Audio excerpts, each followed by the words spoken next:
Zeno Kition. Zeno Kition adalah filsuf dari Kition.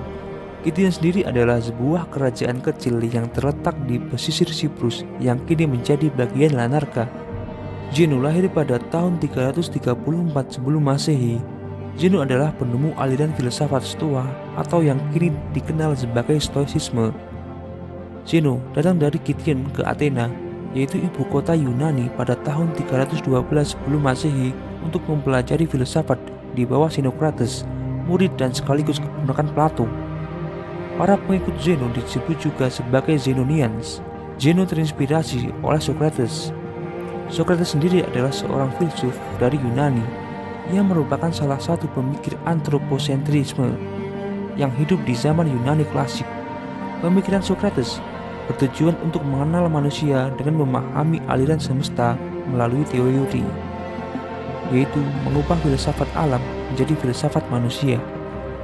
Zeno sangat terkesan oleh Socrates dalam hal etika dan keberanian, terutama dipengaruhi oleh peristiwa kematian sukarela Socrates yang ia anggap sebagai martir. Dengan hal ini akan mempengaruhi cara berpikir Stoicisme, yaitu sebuah sekolah yang ia dirikan bahwa kematian bukanlah suatu hal yang harus ditakuti, terlebih lagi jika kematian dalam jalan kebaikan. Zeno juga sangat dipengaruhi oleh filsafat sinisme, yaitu filsafat Yunani yang tidak memiliki cita-cita dan selalu menganggap orang lebih buruk dari kita, layaknya sinis. Sinisme yang dikembangkan oleh Socrates dalam hal kemerdekaan manusia, memilih cara hidup bukan pada aturan hukum, melainkan taat kepada aturan alam, sebab hukum yang tertinggi adalah hukum dari Tuhan. Sebentar, kok sebelum Masehi sudah ada orang yang berpikiran kayak gitu ya?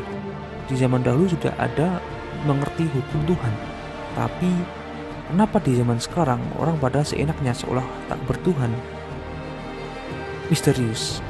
Tapi bukan itu yang kita bahas untuk kali ini. Sorry, kita kebablasan. Balik lagi ke topik. Dalam pengaruh Socrates, Zeno menuliskan gagasan yang berupa pedoman atau prinsip hidup menuju kebahagiaan dan kebajikan diukur dari kebijakan dan moralitas. Adapun gagasan lain yang mempengaruhi hidup, anti kemapanan, dengan artian sebagai orang yang bijak adalah orang yang selalu bersyukur. Dalam kata lain, tidak perlu mengajar ambisi tentang apa yang ingin dimiliki, dan tidak ada seorang pun yang bisa mengambil kebahagiaan. Bahkan tidak ada orang yang bisa mempengaruhi ke dalam situasi atau peristiwa yang buruk. Dengan kata lain, perlakuan negatif, atau seseorang tidak bisa untuk menghasut kita ke dalam hal yang negatif atau hal yang tidak lazim sesuai dengan aturan. Zeno adalah pendiri filsafat Stoa yang diajarkan di Athena sekitar 300 tahun sebelum Masehi. Berdasarkan ide-ide kaum sinis, Stoicisme sangat menekankan kebajikan dan ketenangan pikiran. Siapa yang tidak ingin hal tersebut? Siapa yang mata sudah terpejam namun pikiran masih riuh setiap harinya? Siapa yang setiap malam memikirkan hal-hal yang selalu diinginkan, yang bahkan belum tercapai? Siapa yang ingin tidur tanpa memikirkan hal apapun? Itulah yang kita inginkan. Bukankah hal tersebut termasuk dari sebuah kebahagiaan? Berkat ajaran Zeno tersebut, perkembangan salah satu sekolah filsafat utama dari periode Helenistik hingga era Romawi, dan menikmati kebangkitan Neo-Stoicism atau yang sekarang dikenal sebagai Stoicisme modern. Inti utama dari ajaran Stoik mempunyai dampak yang besar pada filsafat moral mainstream. Kaum Stoa percaya bahwa akal merupakan otoritas tertinggi dan kemampuan serta karunia nalar manusia secara alami mengikuti apa yang secara objektif. Dengan kata lain, kaum Stoa mengikat kemampuan kita untuk bernalar dengan tanggung jawab, bertindak positif, berbudi luhur, dan etis. Nalar otoritas tertinggi yang dimiliki manusia juga menjadi kendaraan bagi hukum alam yang rasional. Kita menerima alam sebagaimana adanya dan tidak mencoba mengubahnya. Kita tidak bisa mengendalikan alam sesuai apa yang kita mau, bukan? Kita bukanlah avatar. yang bisa mengendalikan 4 elemen: air, tanah, api, dan udara. Tapi sebaliknya, kita harus mengubah cara kita bertindak dan bereaksi agar kita selaras dengan alam. Inti dari stoicisme adalah gagasan bahwa alam semesta pada dasarnya bersifat fatalistik. Oleh karena itu, hal terbaik yang dapat dilakukan oleh manusia dalam menggapai kebahagiaan adalah dengan menerima pada takdir ini. Menerima bukan berarti kita pasrah dengan keadaan, melainkan kita ikhlas namun terus berupaya, tak peduli dengan nasib individu sendiri. Memang terkesan menyedihkan, tetapi ada juga kebebasan dalam gagasan ini. Kebebasan yang dimaksud ialah kesadaran kita bahwa tidak ada yang bisa dilakukan dari hal-hal yang tidak bisa kita kendalikan. Satu-satunya cara adalah kita menerima kehidupan ini meskipun terasa pahit. Kalau kita tak bisa mengubah suatu hal, akan sia-sia untuk mencobanya. Maka dari itu, kita akan jauh lebih bahagia apabila tidak mencoba apa yang tidak bisa kita ubah. Sadarilah bahwa tidak semua hal yang tidak bikin kita enak bisa kita ubah seenaknya kita. Kita tidak didikan untuk melakukan apa yang kita lakukan, baik itu ibadah, bekerja, belajar, bersosialisasi. Kita mempunyai pilihan apakah akan menerima nasib ini atau tidak. Perlu diingat, sekalipun kita menolak, tetap saja kita tidak akan pernah bisa menghindar dari takdir. Jadi, yang perlu kita ubah bagaimana cara kita menerimanya supaya takdir selaras dengan apa yang kita terima.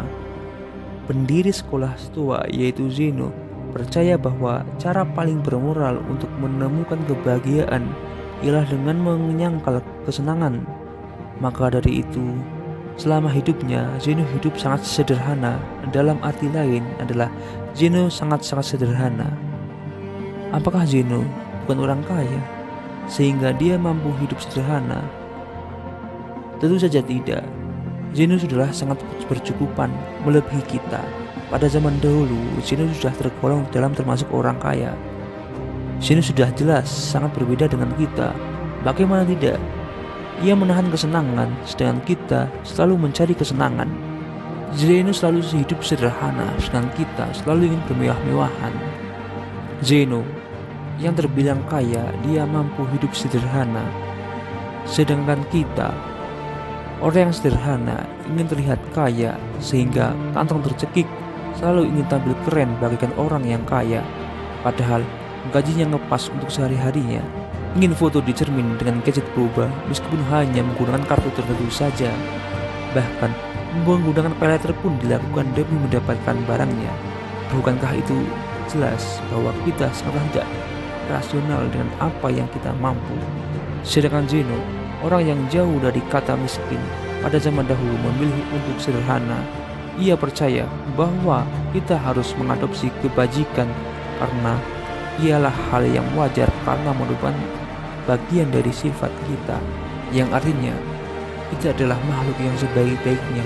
Kita adalah makhluk yang dikaruniai pikiran supaya kita bisa berpikir apa yang kita butuhkan dan apa yang kita inginkan. Yang bisa diambil dari kisah Zeno adalah jangan terlalu memaksakan apa yang kita tidak bisa lakukan. Jangan terlalu menggebu dengan apa yang kita inginkan meskipun kita tidak butuhkan. Hiduplah sesuai kemampuan kalian, dengan itu kalian akan merasa bahagia. Ubahlah persepsi kalian, dengan begitu kalian akan merasa tenang tanpa beban pikir dan paylater. Buat apa kalian tampil hedon, tampil kaya, sedangkan isi rekening pun kalian tak punya? Buat apa kalian foto di cermin dengan HP pupa, namun hanya bisa digunakan dengan kartu tertentu saja? Dengan kalian foto dengan HP biasa, namun kartunya bisa diubah-ubah.